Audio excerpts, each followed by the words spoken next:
Everyone loves playing Duelist, but not many people take the time and effort to truly master everything there is to know about this role. At first glance, Duelists seem easy, right? Just run in there and get frags. Well, if you're the best aimer in the world, that might be enough for you. Most of us can't get away with turning our brains off and running in though. We have to utilize each Duelist kit effectively to secure the eliminations. By doing so, we can make some insane, flashy plays that'll absolutely shock the enemy team. In this video, we're going to be showing you 20 insane tricks for every Duelist in Valorant. So without further ado, let's hop right on into it. Before we get into things though, this video, it's just a small piece of what we have to offer you. If you really want a comprehensive series about improving in Valorant, then check out SkillCapped.com, where we provide every course you could possibly need to improve in Valorant. Our program offers aim tips, agent guides, VOD reviews, and so much more. And if you truly want to take your Valorant play to the next level, then make sure to check us out, link in the description.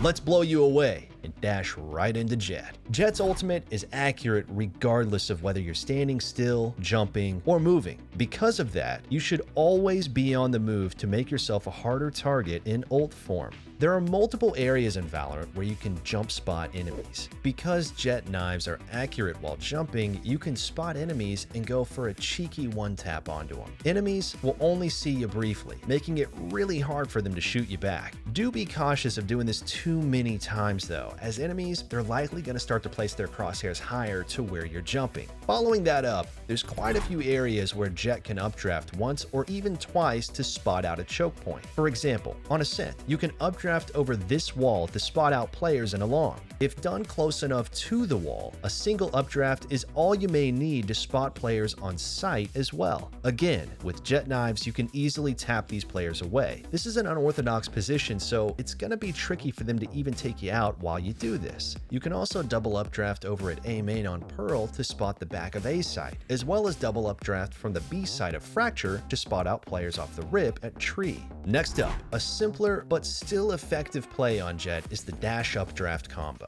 Playing Jett, it's all about putting yourself in positions that the enemy isn't ready for. If you're using knives and know where an enemy is located, you can do this to completely mess up their crosshair. And since you know where the enemy is, you can pre-aim and have an easier time of eliminating them as they flick their own aim towards the sky. You can also perform the opposite combo where you updraft first and then dash. This can get you over elevated objects such as on the roof above switch that can immediately get you into sight territory. This play, it's surely going to distort the enemy as they wonder how the heck you even got over there. And speaking of dash combos, we also have the smoke dash play. While Jett's dash is incredibly useful for making aggressive peeks, it's also particularly good at distorting enemy vision. This is a fairly common play at higher elos, but it's rarely going to be seen at low elos. When pushing onto a site, you want to throw down a smoke and dash right into it. This forces enemies to have to pay attention to your location, thus giving space for the rest of your team to push in. You then have some options here. You can either push right out of the smoke, or you could also re-smoke yourself and inch your way closer to the back of sight. This will cause a longer distraction that the enemy has to be wary of. The back of sight is going to be your area of focus, as your team will hopefully be pushing behind you and have the front of sight covered. Last but not least, we have a specific teleport play on Bind with Jett's smoke. Typically, when entering the teleporter, you have to keep running forward to open the door. This delay gives time for the enemy to turn around and prepare to shoot you. To speed up the process, you could throw a smoke through the teleporter first. The smoke will cause the door to open up early so that when you enter the teleporter yourself, you're ready to start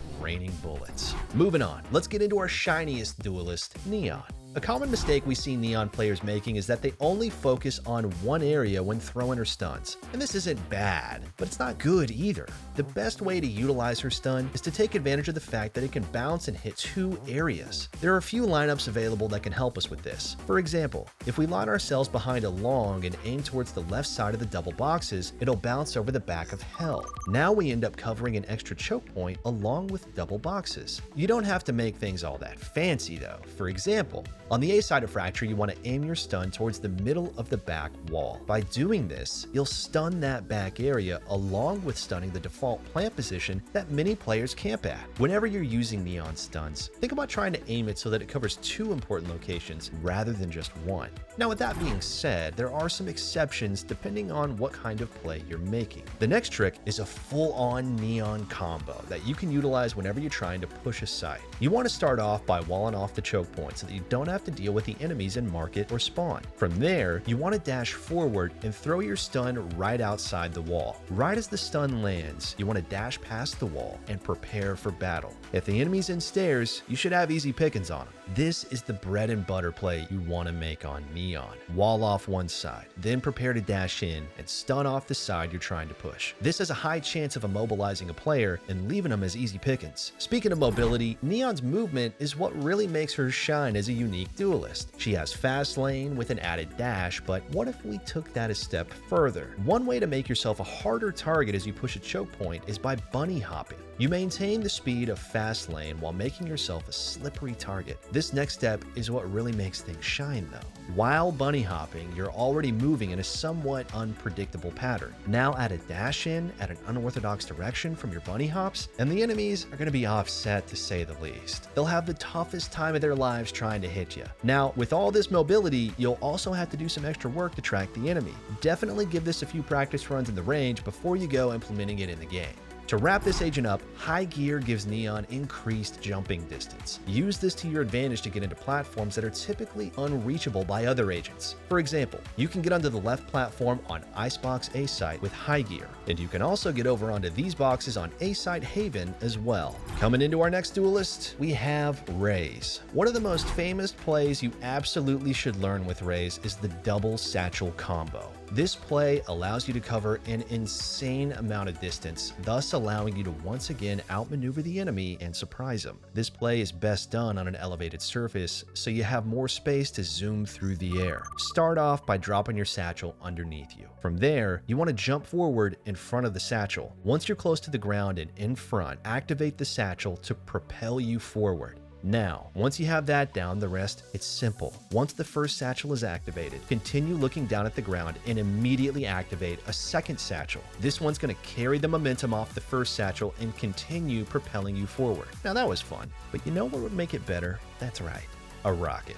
The double satchel rocket play is one of the easiest ways to get a free frag onto an enemy. With the right sequencing, you can activate your rocket and fire it immediately after performing your double satchels. All this requires is one extra step. When you're activating your first satchel, you want to hit your ultimate key at the same time. From there, continue your usual satchel sequencing, and by the time you're soaring in the air, you should be able to fire your rocket and get a free frag. If you want to really tilt your enemies, we highly recommend practicing this play. It's one of the toughest tricks in the books, but so worth it when you pull it off and see people's reactions. There are a lot of different ways you can peek an angle in Valorant, but only one agent can do a satchel peek. And yep, that's Raze we're talking about. A satchel peek is performed by placing your satchel onto a wall in front of you. From there, you want to position yourself to the side of the satchel towards the choke point you want to peek. Once you have that set up, trigger the satchel, which will propel to the side. The idea here is to produce a wider swing than what a player would typically expect. This will help to make yourself a tougher target to hit, as the enemy is going to have to make a wider adjustment than anticipated. With the quick boost of the satchel, you'll also be able to shoot much earlier than a typical wide swing.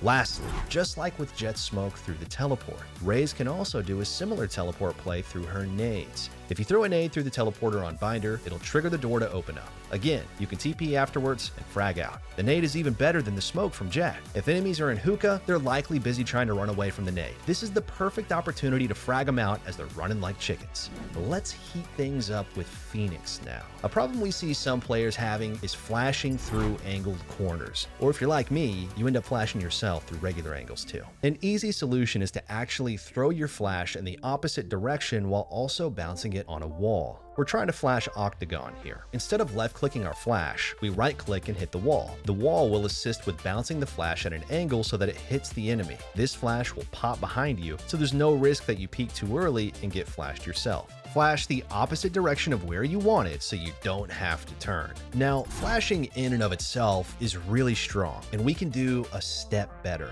A common play to make when you're entering a site is to wall an area off. This not only blocks enemy vision, but it also gives you more playmaking opportunities. While your team is busy pushing through one side of your wall, you can work on taking control of the opposite side. With the wall in place, it's harder for enemies to react to utility from the other side. This makes a flash play through the wall extremely effective in catching enemy glares and granting you a free elimination.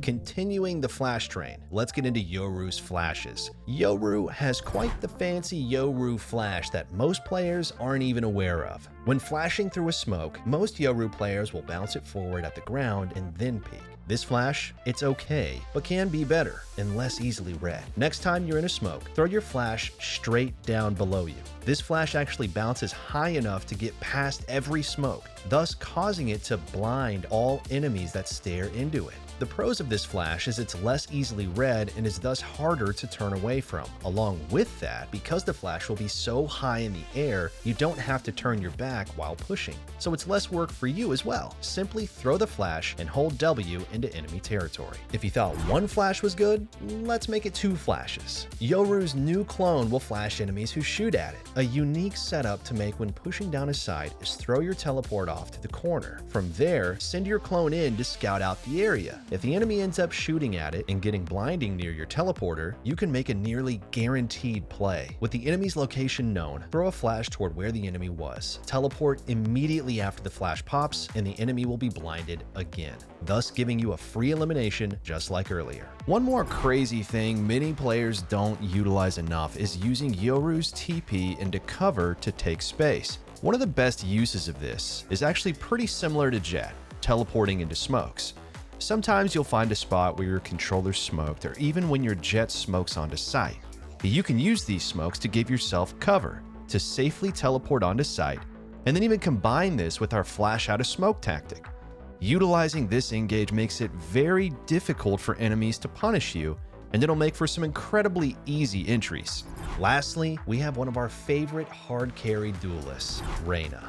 When the enemy's getting close, it can be hard to get the flash to hit the exact spot that you want. An easy tip to help you aim your flash is to look down toward the ground. This will give you the flexibility to adjust where you want your flash to land versus it being a set distance away when you're aiming at the sky. To wrap things up, a common habit we see lower elo players having on Reyna is instantly using Devour after eliminating an enemy player. We get it. We just fought an enemy and want to be fully healed for the next opponent. Well, what if the next opponent was within your sights as you were healing up? You don't have time to heal up fully to face this player and are likely at a disadvantage if you do take the fight. This is where dismissing would have been the better option so you could reposition and take a better duel. As a rule of thumb, if the coast is clear and you don't see or hear another enemy, use Devour. If you do see another player on your screen or hear an enemy pushing you, use Dismiss. Now you have specific criteria on when to use each ability. That's all we have for today's video. We hope this helped you learn some new tricks for your favorite duelist that you can implement into your game to snag more frags and climb up the rankings quickly. And that's going to do it for us today, though. As always, we here at SkillCapped want to thank you for all your watching, and we'll catch you in the next one.